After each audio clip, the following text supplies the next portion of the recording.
Bonjour à toutes et à tous et bienvenue dans l'univers de la gestion avec Inseco. Merci de nous avoir rejoints aujourd'hui pour assister à ce nouveau webinaire, un webinaire sur le thème de la dématérialisation et on va se consacrer aujourd'hui un peu plus précisément aux enjeux de la facturation en s'appuyant sur un produit de la gamme Sage qui s'appelle eFacture. Je suis Nicolas Gorski, directeur commercial d'Inseco et c'est une grande joie pour moi de vous retrouver aujourd'hui en compagnie de Jean-Philippe Omer. Jean-Philippe.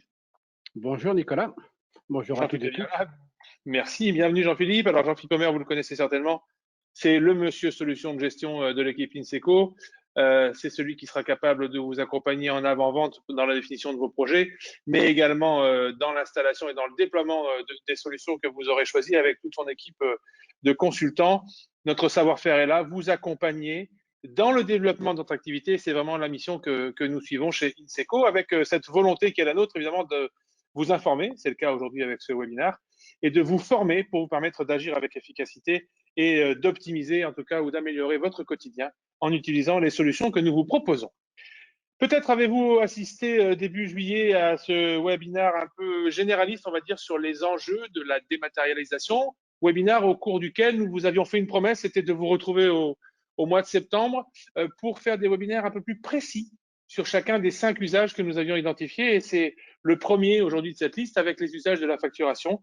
Et puis, je vous présenterai à la fin de notre rendez-vous d'aujourd'hui les prochains rendez-vous auxquels vous pourrez nous rejoindre pour découvrir les 4 autres axes métiers de cette dématérialisation. Alors, vous êtes très habitués avec nos outils, une petite boîte de dialogue sur votre écran, une petite flèche rouge ou orange. Vous cliquez dessus, ça déploie une boîte de dialogue et vous avez la possibilité de poser vos questions, d'accord, et de les saisir au fur et à mesure que le webinaire sera déroulé. Si vous avez quelque chose qui vous interpelle ou une question qui vous vient, eh bien n'hésitez pas. Ou bien à la fin, dans ce petit laps de temps que nous consacrerons à cet échange. Vos micros sont coupés, c'est pour le confort de tous, mais n'hésitez surtout pas, d'ailleurs, j'ai envie de dire, à utiliser cette boîte de dialogue pour saisir vos questions. Alors, quels sont les objectifs de la dématérialisation? Eh bien, de façon simple, gagner du temps. Gagner du temps aujourd'hui sur le traitement de vos factures, accélérer vos paiements, parce que si vous gagnez du temps sur le traitement administratif, en étant connecté à Sage avec un outil direct, vous aurez plus de liens avec vos clients, vous allez réduire naturellement le temps de relance ou le temps de non-réception éventuellement des factures chez vos clients, et vous allez donc raccourcir vos délais de paiement et accélérer vos paiements. C'est important. Qu'est-ce qu'on peut constater comme résultat aujourd'hui sur cette dématérialisation au niveau de la facture?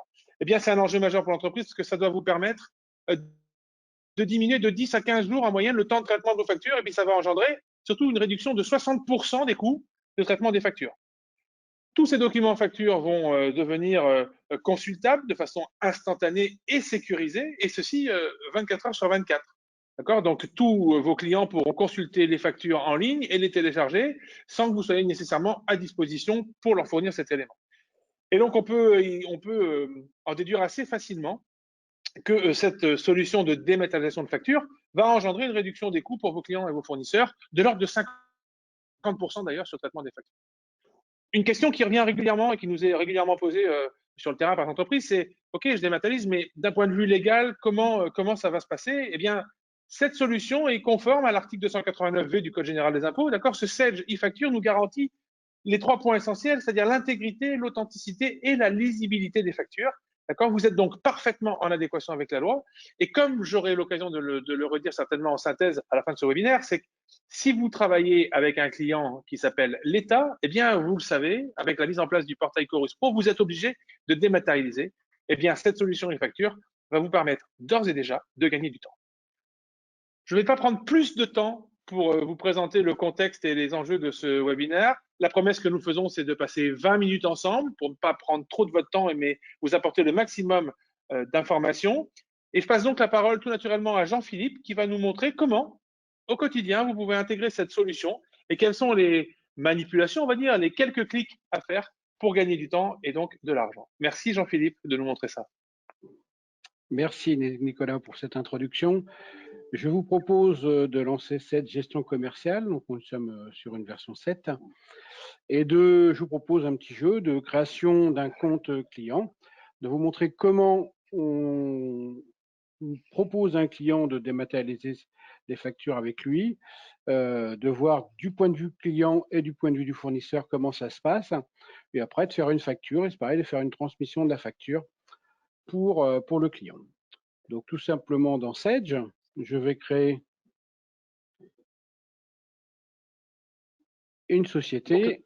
D'accord, donc là je suis fournisseur, prestataire et je crée un compte client, c'est ça? Je crée un compte client. D'accord, ma belle, ok. Voilà. Et il faut que je mette une adresse email obligatoirement, évidemment, pour pouvoir contacter la société, et un numéro de SIRET ici. OK? Pour m'authentifier, ok? Oui, je confirme. Ici, j'ai un bouton qui permet d'inviter le client à autoriser ou pas la facture électronique avec lui. Bien sûr, donc là, je suis dans le cadre de la création d'un nouveau compte client, par exemple, et là, automatiquement, je vais générer, si j'ai choisi la solution de dématérialisation, de l'inviter directement, lors de la création, à participer à la dématérialisation. Tout à fait, Nicolas. Je peux le faire client par client, ou je peux le faire en masse, c'est-à-dire régulièrement. Je décide d'inviter des tiers. J'ai invité tous mes clients à faire de la dématérialisation avec moi. Donc, je peux le faire en masse, régulièrement, ou client par client. Le client, lui, il a reçu un email. Le client reçoit un email en disant, voilà, la société Inseco vous propose l'échange de documents. Donc ça, c'est un mail qui est généré automatiquement par Sage, et me propose de créer un compte au client final, donc directement pour faire le compte-facture. Pour accepter l'échange de données dématérialisées avec le fournisseur, le client doit cliquer et renseigner quelques infos. Il crée son compte. Alors ça prend 2 minutes pour créer son compte sur une plateforme qui va permettre d'avoir une seule plateforme avec laquelle il va pouvoir accepter la démat avec plusieurs fournisseurs. Là, en l'occurrence, il va pouvoir cliquer sur une invitation. Au départ, il a 2 boutons, accepter ou refuser. Bon, je l'ai déjà accepté, donc c'est en vert. Mais il dit, tiens, j'ai une proposition de mon fournisseur Inseco de faire de la démat et je peux accepter ou refuser. Donc ça, c'est la démarche. On crée le compte et on autorise Inseco à envoyer des factures en dématérialisé. Une fois que ça c'est fait, Inseco, lui, sur son portail, donc oui, Inseco, c'est-à-dire moi en tant que fournisseur, on est d'accord. Hein. En tant que Quand on dit Inseco, là, c'est moi en tant que fournisseur, oui. En tant que fournisseur, en tant que société émettrice de la facture, je vois que j'ai des invitations en cours et je vois les clients à qui j'ai envoyé une invitation et qui ne m'ont pas encore répondu. Donc moi, en tant que fournisseur, j'ai une visu sur les clients qui ont accepté ou pas. Cette visu, je l'ai sur un portail dédié. Je l'ai aussi, je peux très bien, et je dois mettre actualiser régulièrement le statut de mes clients. Et mon client, quand il a accepté la dématérialisation, dans sa fiche client, automatiquement viendra le statut accepte l'échange. Donc ça va permettre à cette gestion commerciale de savoir si la facture, je dois lui faire en démat ou en standard. Donc, la démarche est extrêmement simple au niveau de Sage. Je crée mon client, je fais une invitation soit individuelle, soit groupée. Maintenant, je vais faire une facture. J'ai vu que le client aura accepté la dématérialisation. Je vais faire une facture pour ce client aura. Donc, je saisis ma facture comme habituellement.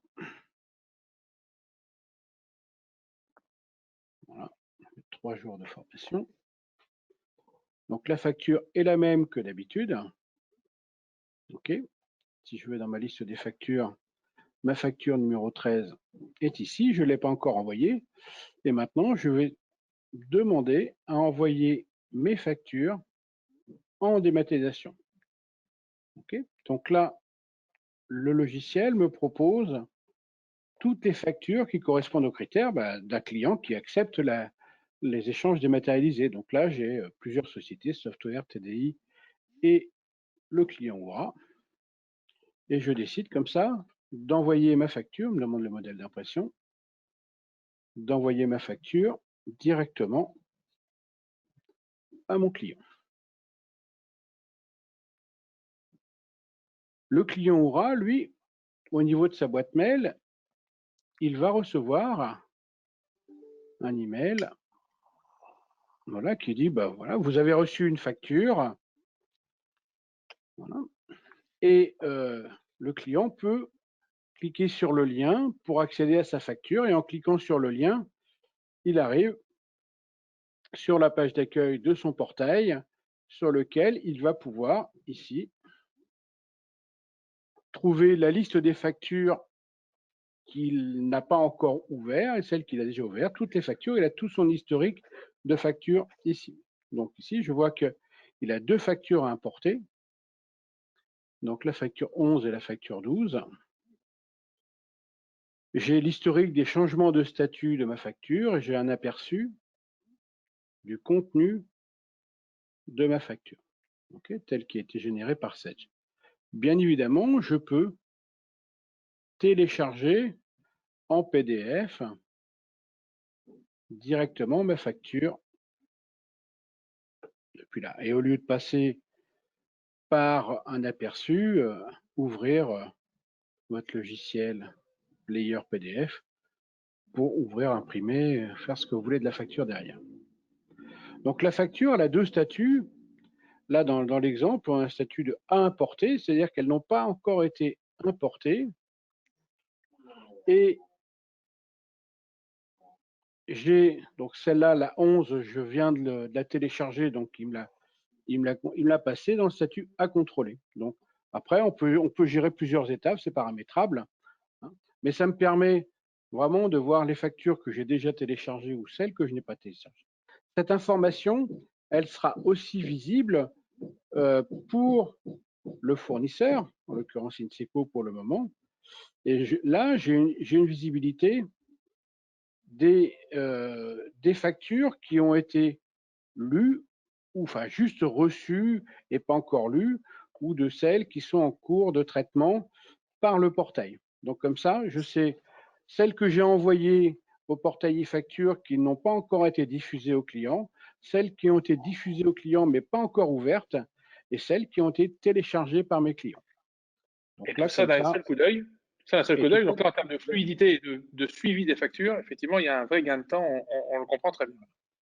Et l'information de la télétransmission, je l'ai aussi directement depuis la liste de mes factures, où entre l'icône de l'imprimante que vous connaissez et l'icône du cadenas que vous connaissez aussi, il y a une nouvelle icône pour indiquer que cette facture-là a été télétransmise avec Sage e-facture. Vous voyez, le principe est extrêmement simple dans Sage, la création du client. Comme d'habitude, il y a juste une étape pour inviter les clients à faire de la dématérialisation. Et après, l'étape supplémentaire, elle est juste d'ajouter, de faire une transmission des factures clients pour les clients qui acceptent la démat.